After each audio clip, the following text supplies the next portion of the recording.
We are live. Good evening. Welcome. Monday Night Golf Night 2024, our first one. 8 o'clock. We are live. I'm the Tall Golfer. Can I please remind people that this is a golf channel? All right. Please watch your language. Please be respectful. We are a golf channel. Okay. I have to stress them. Just waiting for my laptop to pick up. And then I can obviously, any questions or anything you have, please drop it in the chat. Let us know what you're thinking or anything you'd like to know.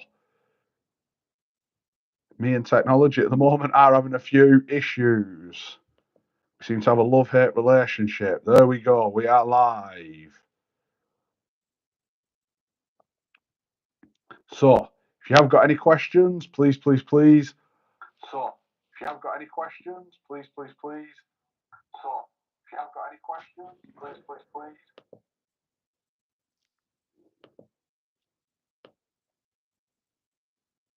Okay, as I said, we are live. Welcome. As you can see, I am wearing the new Tall Golfer merchandise. We have took a venture. We will not be selling this merch.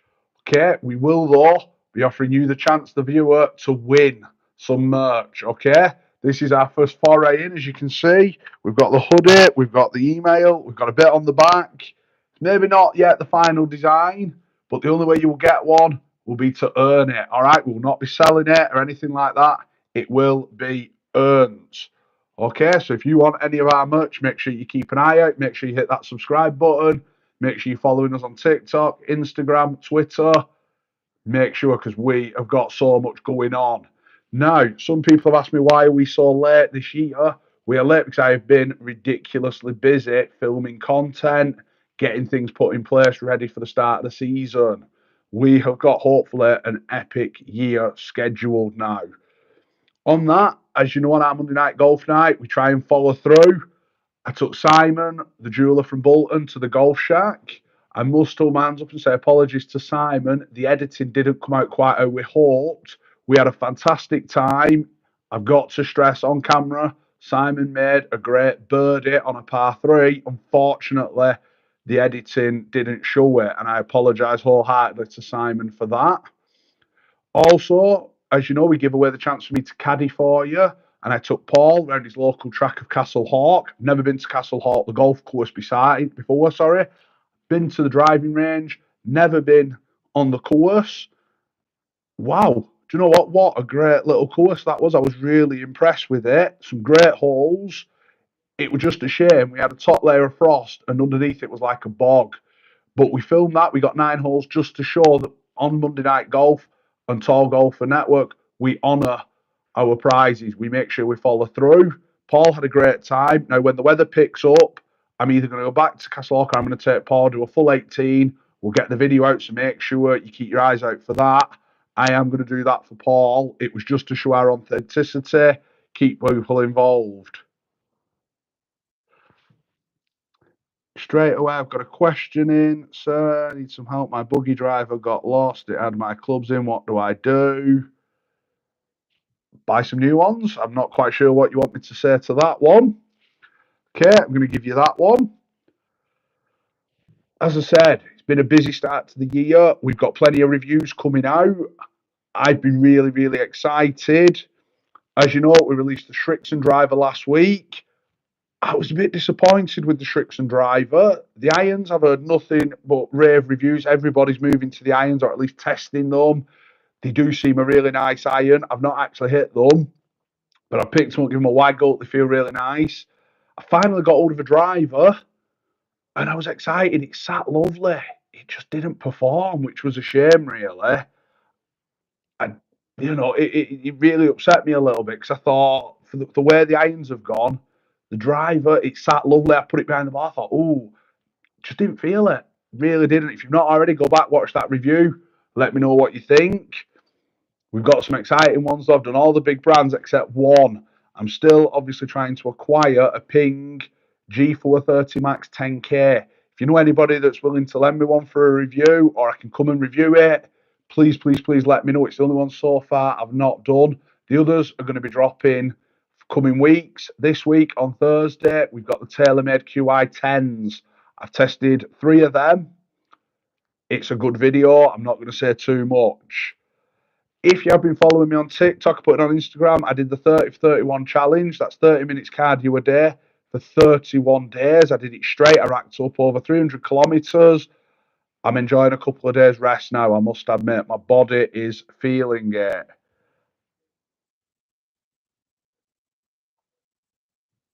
Barra, I think you might want to look at your life if you're putting your passport with your golf stuff. I'm getting a bit worried there. And golf membership, I don't think that can go missing, mate. So you might want to just check that one. Also, I've been implementing swing changes. I put quite a few videos on at the start of the year. I've been struggling with my takeaway. There's a video coming. I'm not sure when. Showing you what I'm now working on. I had a lesson over the weekend. I'm getting excited now. I can feel it starting. I've got to put a lot more repetitions in, but I am getting excited for what's coming. Like I say, if you're not already, make sure you hit that subscribe. Keep up to date with where we're going.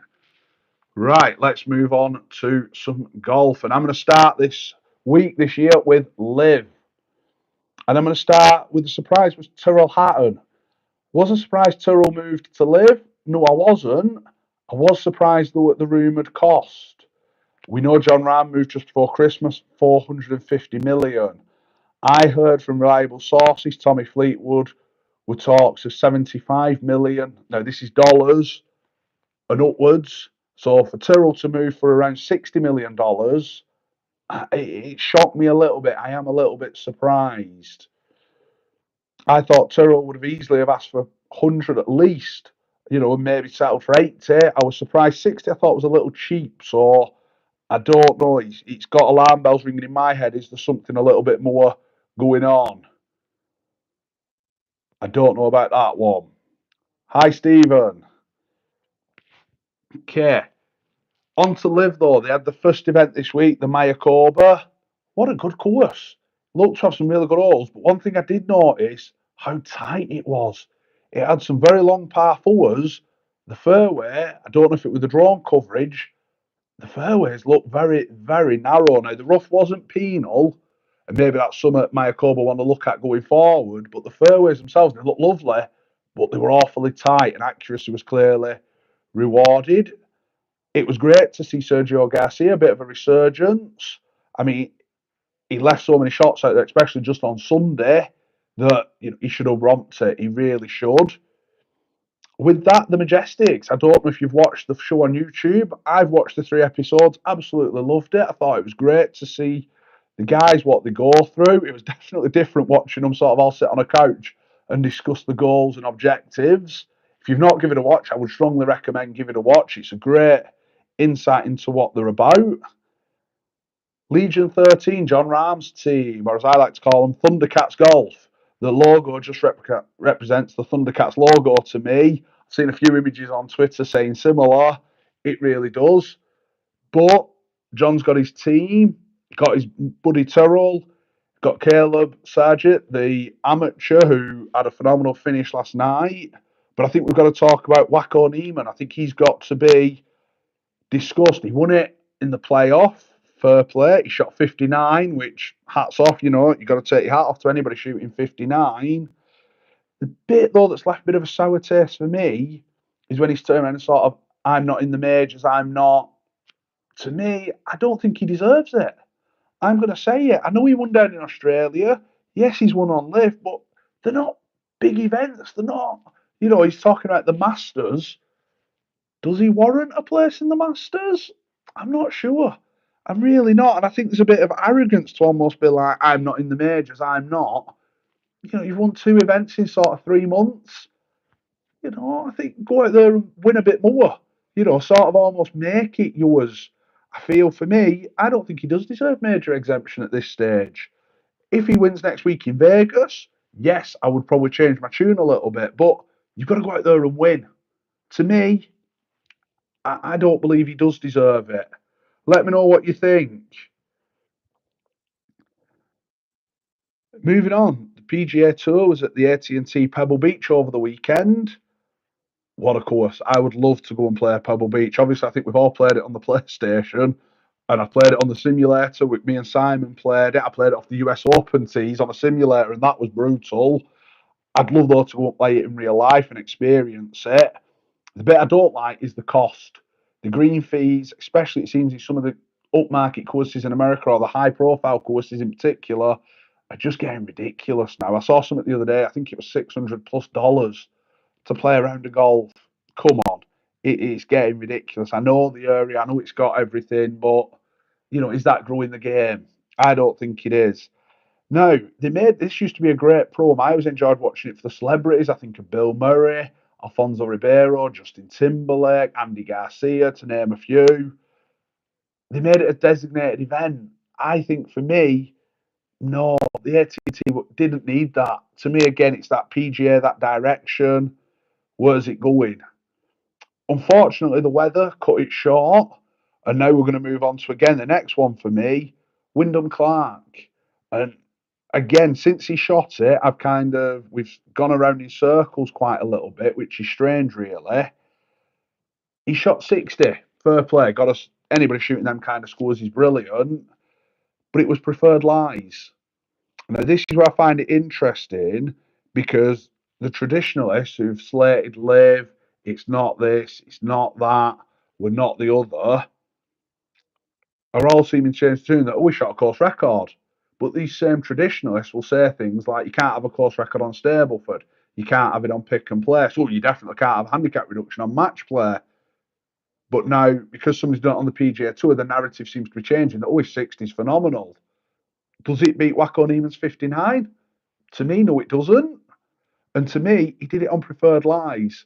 Now, these guys already play manicured courses. The courses are like phenomenal. They're not like us who have to put up with all sorts, and funding. They get a phenomenal layout. So putting it ball in hand probably saved him 2 or 3 shots at least. So to me, I'm not, I think we've got to sort of, if you're going to pick a side on this, keep to your side. Now, I like the PGA Tour. I like Liv. I love golf. I think Liv's been a great thing for the game. I do. Yes, the money side of it will always come in, but what's the difference between that and a footballer going to Saudi Arabia for nearly 700 grand a week? I don't quite see the difference. But to have this sort of, it's traditional, it's legacy, and I'm hearing this word legacy a lot as if it's some sort of buzzword. Now, Wyndham Clark himself has said, I didn't go to Live because I want to create a legacy. How many golfers have actually created a legacy? And I hear this word a lot now of legacy, legacy, as if it's this new buzzword. It means something. I actually think people are devaluing the word legacy. Is Wyndham Clark, he's won the US Open. Okay, he's just won a shortened AT&T. Unless he goes and wins 7, 8 majors, is he going to have a legacy? I don't think so. I think of the great Severiano Ballesteros. He only won 5 majors, but what he did for the game was a legacy. Phil Mickelson's won 6 majors. Do people talk about Phil's legacy? Not really. Arnold Palmer, what a legacy. Tom Watson's won numerous majors. Does he have a legacy? I don't know. Gary Player, legacy. You hear these names and you sort of, do they have a legacy? Do they not? Now we seem to be banding this word around for they win 2 or 3 tournaments and, oh, they've got a legacy. To me, I think we've got to dial it in a bit and stop this. To me, I think Wyndham Clark didn't go to Liv because they didn't offer the money. I think had Liv offered him what he was wanting, I think Wyndham Clark could have signed on the dotted line. I think now he's sort of backtracking about this and using this word. For me, no. Mr. Barlow, can you teach me how to play golf? I think I can, Stephen. I really do. It's will you listen? That's going to be the question. I think you might be better listening to your other half. I think she's got a much better swing than you from the videos I've seen on Instagram.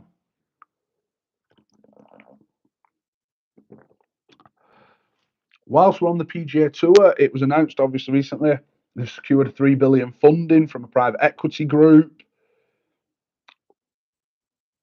and apparently it was valued at $12 billion. I'm struggling to see how at the moment.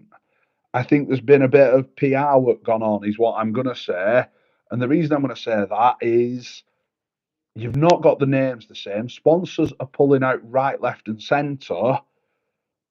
And if the PGA was valued at 12, why did they need a private equity? I don't quite see where it's going here. And the rumours are already starting. Victor Hovland's pulled out this week. Xander Schauffele's pulled out this week. Are they going to live? This rumour's never going to go away at the minute. The minute somebody pulls out, are they going to go and sign for live? What's going to happen? And I think every time this happens, the PGA Tour are kind of almost reactive, I feel a little bit.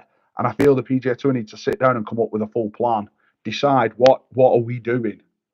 They've got some tremendous players. I mean, the lad Nick Dunlap who won the other week, he's got a great future ahead. If I were the PGA Tour, I'd be looking at these lads and thinking, how do we keep these lads? What do we do to grow our game, but also keep it open? I think the PGA Tour have almost, like I said, the designated events, they've closed shop. Let's look after our big boys and forget about the rest. Hang on, let's bring in the other boys. Let's make it that dream, the American dream, where anybody can rock up, they can win. Matthew Pavon has shown it. It was brilliant watching him as a European go over there, win at a difficult course, win a prestigious event. People are saying it was second string. It was you still got to go out there and do it. And Torrey Pines is no mean feat. It's another course I would love to play, but again, it's held US Opens. It's not an easy course. It had a good field. It had some very good players in it. Pavon stood the test of time. It was great to see a European going over there. He's won recently on the European. He's now gone over there. I think it's great to see that. Nick Dunlap, the amateur.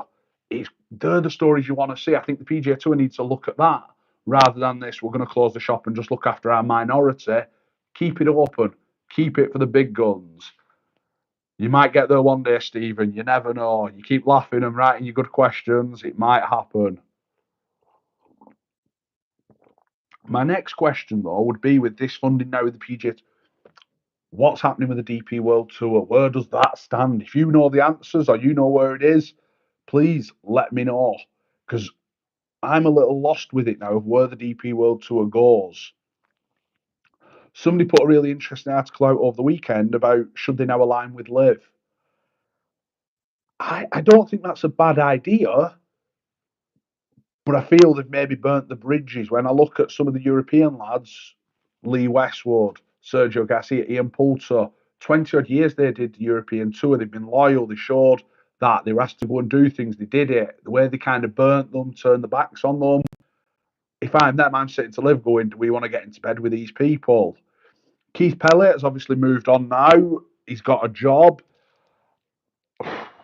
I see both sides with Keith Pelley. I've seen the argument that he's killed the tour. He's killed the tour from a business perspective. He raised a lot of money. He raised the purses. He grew it. I would ask at what cost? That would be my big question is, at what cost has Keith Pelley done that?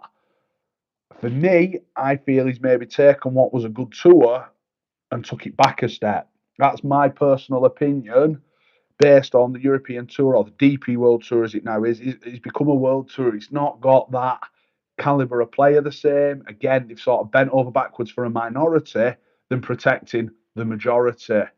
Again, I mentioned this in a previous episode. I think the lads that rock up week in, week out to play these European events almost get shafted for the big guns who play maybe 5 or 6 events and they play the ones that are the bigger events. I think Wentworth, I think Abu Dhabi, I think Dubai. They rock up there, they have a good finish at the majors. Oh, the race to Dubai, they're in the top 10. Yet lads who are showing up every week in Denmark, Holland, France, Italy, the Kenyan Open, the lesser known ones, and they're up there, get very little. And it doesn't sit right with me. So I would ask, did Keith Pelley do a good job? I would say from a golf perspective, no. From a business point of view, I'd be inclined to say yes, he did okay. But from a golf point of view, no. No, Dylan Fratelli, great to see him win. Dylan, I don't want to use the word veteran because he's probably not that old, but he's been around a long time. Again, he's played a lot on the DP World Tour. His last win was 6 years ago. It was great to see him win it with difficult conditions in Bahrain. The rough was high, the wind was up. Fair play, Dylan. You won. He did really, really well. Let me know what your thoughts are on the DP World Tour. Please put it in the chat. Let me know. Let's see if we can get a bit of a debate going. I'd be interested to know what you, the viewer, think of the PGA Tour, the DP World Tour. Even Liv, let me know, please.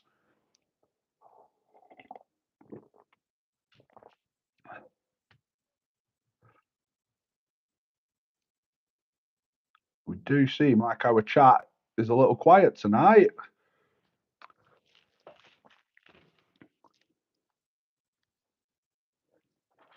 Skep FC, my toes are aching. What do I do? Maybe have a seat, might be an idea. Right, as you know, we have our out of bounds on here, and I love to discuss things that annoy me in golf. The recent one for me is club membership and the negative Nellies. I'm going to call them the negative Nellies.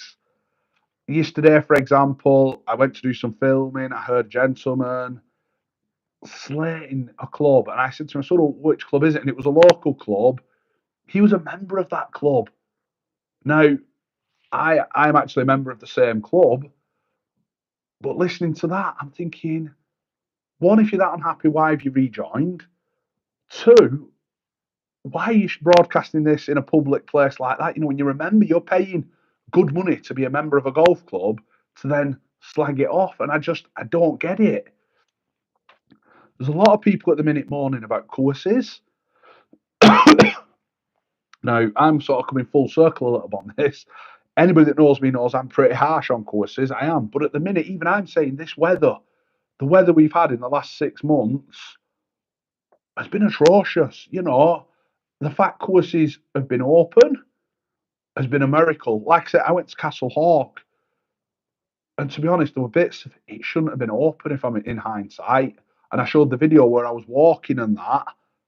You know, the fact they were trying to get it open, brilliant. You know, the clubs that don't want to be shut, but by the same score, it's winter golf. Why are people so serious about winter golf? I don't get it. I would rather the course be a tip now, be disgusting, but when I rock up in April, May, it's phenomenal.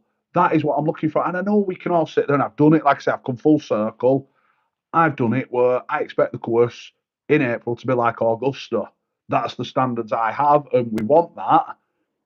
But I think you've also got to factor in where we are, money, what you've got going. Now, I know some courses, it's nothing to do with that. It's poor workmanship, it's poor leadership, it's poor management. And I'm not getting into that kind of dispute. But I'm looking at courses where, you know, you've got to be realistic. Yes, like I say, we all want our course to be like Augusta. We live in the northern England, we live in the UK. That doesn't always happen. What I would say though is be realistic. You know, I'd rather, like you say, take the hit now in winter, close it, look after it, so that we can get it right in summer. Because I think if you're not careful, now, especially with the weather, you go out there and make the wrong call, you're not going to have that repaired till probably July. You're going to lose it, and it brings in that value for money for me. Is a club membership value for money? Some courses are charging extortionate fees, I feel, for what they're offering. Other clubs are offering great value for money. I know Castle Hawk have put something out at the moment saying £37 a month for unlimited golf. If I was new to golf or I was maybe looking, I think that is a great deal. I really do. When I work that out, times that by 12, you're talking sort of £450 for the year. What a nice course. You've got an 18-hole par three, you've got a decent 9-hole course. I know the guys that love golf who now took on Stanley Park, they're trying to do similar. There's a lot of good stuff going on. I've seen other courses they're offering £1,800 memberships with a joining fee. And to me, that course isn't value for money. It doesn't represent it. So I am a bit, and I've always been a club member. I've paid my fees this year. I'm staying. But what I will say, be realistic in your views, please. You know, you're a member of a club, show a bit of loyalty. Be realistic. Like I say, the weather has been atrocious. Now we have had a decent bit of weather these past few weeks, and I know a lot of people are happy to get back out. I saw a picture of my own club today. One of the members, God bless him, has been out clearing some drains. Put a picture on. I was really impressed, and I'm like, ooh, that it got me excited to want to play. And I'm thinking, God, if we can keep the weather now, brilliant. I've also seen tonight that snow's coming again. We can't play in snow. If you want to go play in the snow, knock yourselves out. But let's be realistic, please. And that brings me on to handicapping. I'm seeing a lot at the minute. Handicapping, handicapping, handicapping. Now, the World Golf Handicapping System, as we know, is what's the word I'm looking for? is very, very open, I will go with. It's open from the point of abuse, it's open from interpretation. Is it actually reflective? I don't think it is. I'm a low handicap golfer. I want to try and push for scratch. I want to be the best golfer I can be. And that is what I play for. By the same score, though, if anyone who looks on my England Golf World handicapping system, you'll see I've had bad rounds. I've had good rounds, I've had bad rounds. Is it reflective? I don't know. Now, obviously, I missed a lot of last year with a back injury, played a bit injured, didn't help. So some of my scores are maybe a little bit, but they're not counting. I agree with that side of it. But by the same score now, they've not different things that soon enough is going to affect if I'm not careful. So I don't actually know what's right, what's wrong anymore with it. And I'm going to have to keep my eye out because obviously I'm seeing now there's changes coming in this year regarding better balls, regarding it. There seems to be a new bit drip fed. I'm going to wait and see. I really am. But let me know your thoughts on the World Handicapping. Thank you, Amy. I'm glad you like it. I know you're one of our big fans. Thank you so much. Jason, do you think memberships are dying? I want to say yes, but then I've seen information that says no on that. My club, for example, I heard rumours before Christmas there was a mass exodus. People were leaving, people were leaving. I then got sent some details in January saying there was a waiting list with 75 people on it. And you're standing there thinking, okay, I think you always have, from experience, you sort of have that group in September, October that are leaving. They're going, they're going, they're going. How many of them actually do go? You know, I think back to my previous club, I would hear regularly from sort of July, August, definitely September, October, I'm going, I'm going, I'm going. And yet the following summer they were teeing off. How many actually leave? I think is a variable question. I think I'd love to see some actual real data if England Golf actually did the job and monitored things like that. I think it'd be interesting. I think though there is the issue, and again England Golf have created this. They offer the £40 IGO. You can book on golf now. You can get on most golf clubs around the northwest. I've seen green fees of sort of £25 or less, and there's some great courses on there. So when you start to work it out that way, and you play when the weather's good, you know, is it worth paying for a membership? Especially when most memberships now, like I said, Castlehawk have got a good one on. I know the Love Golf guys have got some deals on, but my club was over £1,000. The majority of clubs I speak to are around at least £1,000.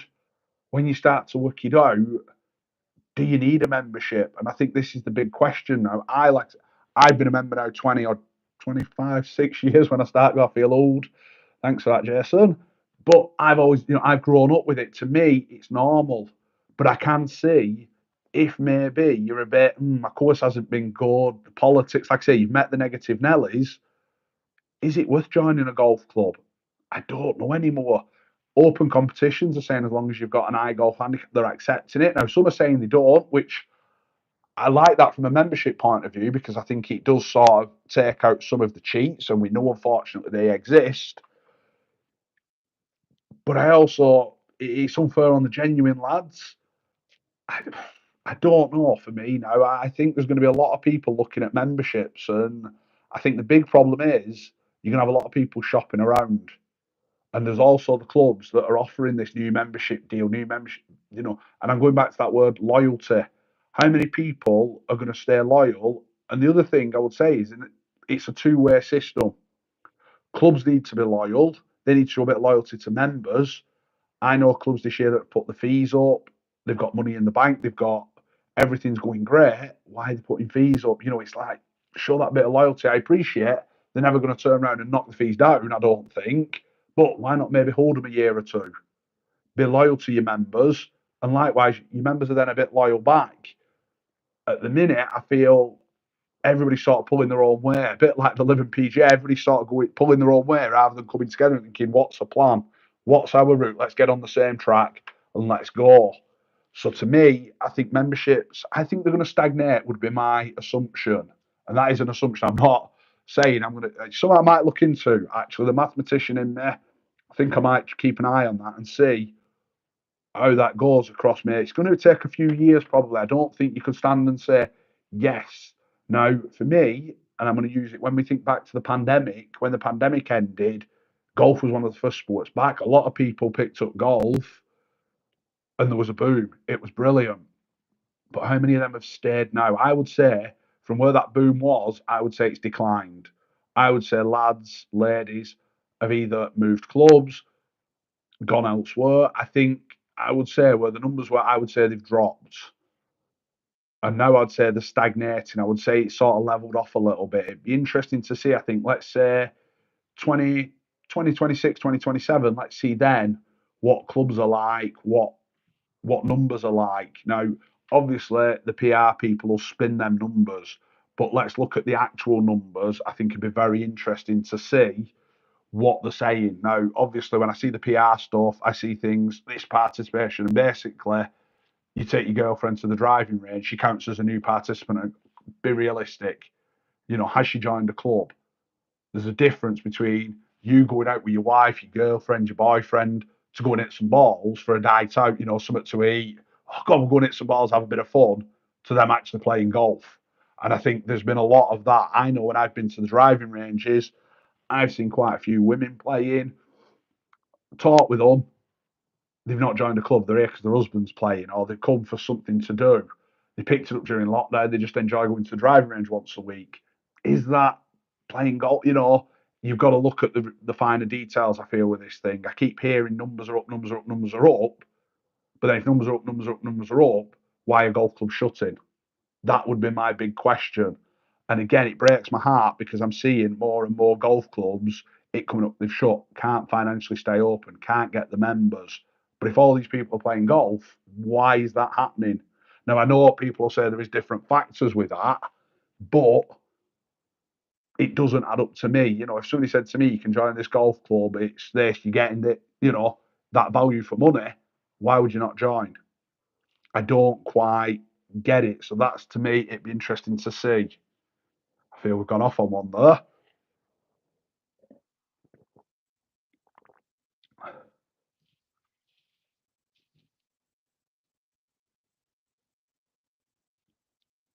Has anybody got any more questions? Anything you want to ask? Please get it in. Come on, we start the new year. Let's go out with a bang. Come on. Start as we mean to go on.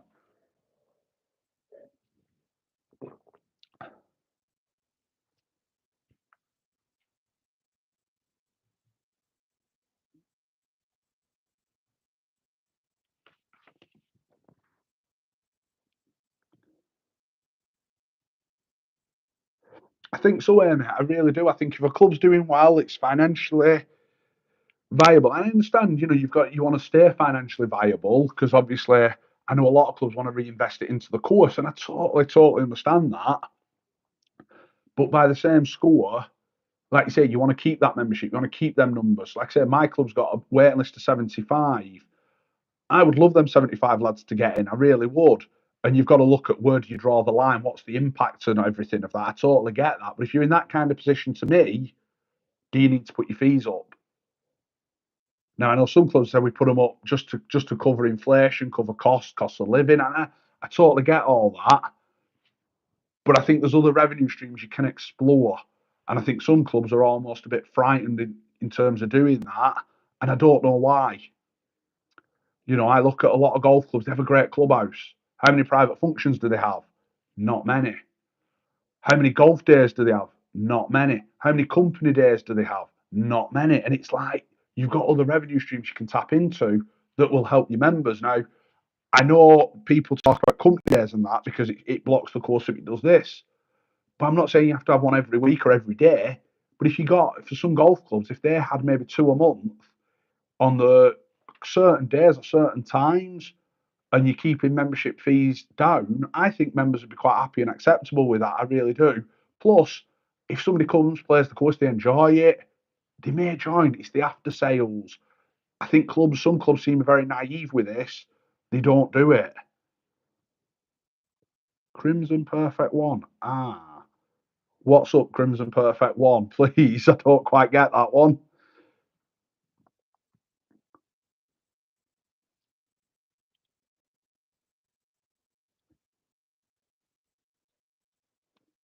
No. What I am going to say, and I'm going to go back to the beginning a bit. As you can see, we have got our lovely merch on. I am going to be sponsoring some prizes in some golf days, so make sure you keep your eye out for that one. I've said I will back the Oldham Netball Golf Day. They're doing in May. I really look forward to that. And I'm going to mention the guys at Love Golf Manchester, Andrew Terry, Rudy Ryan, the guys down there who own Marland, Heaton Park. They've just took on Stanley Park in Blackpool. They're rejuvenating courses. They're doing an absolutely fantastic job. I can't sing the guys enough. I follow them on Twitter. They're doing such a great job taking golf courses on. They're making it affordable. They've recently launched the Junior Tour. Now, I've offered to sponsor some prizes for that because I'm really passionate about junior golf. If you've got a child who's interested in golf or wants to get involved, I can't recommend it enough.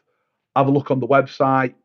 Get involved, please. They've got some really good stuff going on to help grow the game. They're doing what they can to keep the game going. Please, please, please have a look. And like I say, your child may be wearing one of these one day. You never know. But please, please, please get involved. Guys, I'm going to do another 4 minutes. So if you've got any questions, anything you want to ask, anything, kick us off. Please, please, please now write it in the chat. Ask away. You got 4 minutes, like I say. 3 minutes now.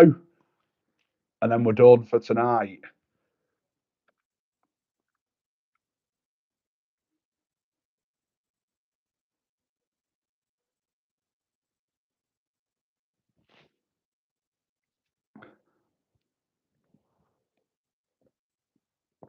I think some of our followers are watching the City match.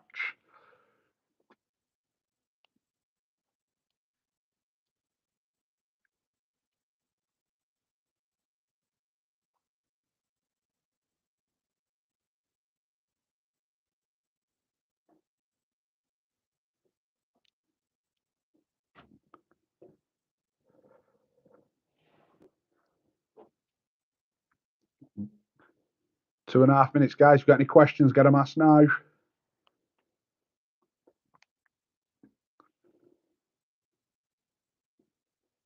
Thank you, Amy. This was our prototype. I was playing about one night, designed it. It's going to be appearing in our videos whenever we review any new products now. I'm going to be wearing the hoodie. I need to sort a hat out, and let's go from there. And like I say, if anybody can get me a ping G430 Max 10K to test and review, I will be eternally grateful. I don't need to go and buy one because I've seen the price of it. But if you know somebody who's got one that I could borrow to review, like I say, it would go down well, and I will definitely sort something your way as a thank you. 2 minutes, guys. If you've got anything now, get it in the chat.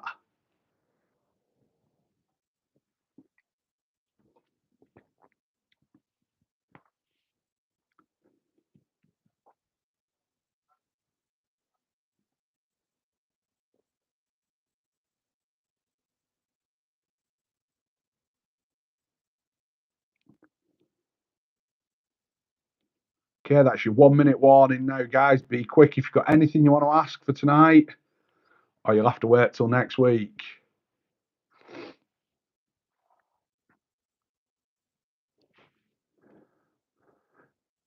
I have, Jason. I have tried out the new QI10. I've tested all three. The review should be out Thursday. So if you've not already, make sure you hit subscribe because we've got a cracking video coming out on Thursday.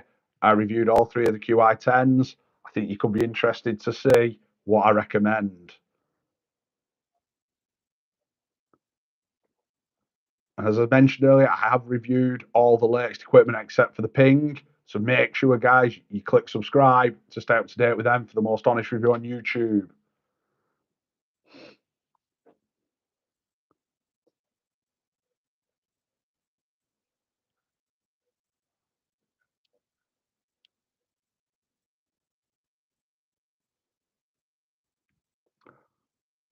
Okay, guys, I've been the Tall Golfer. Make sure you join us next week for Monday Night Golf Night. Thank you and good night.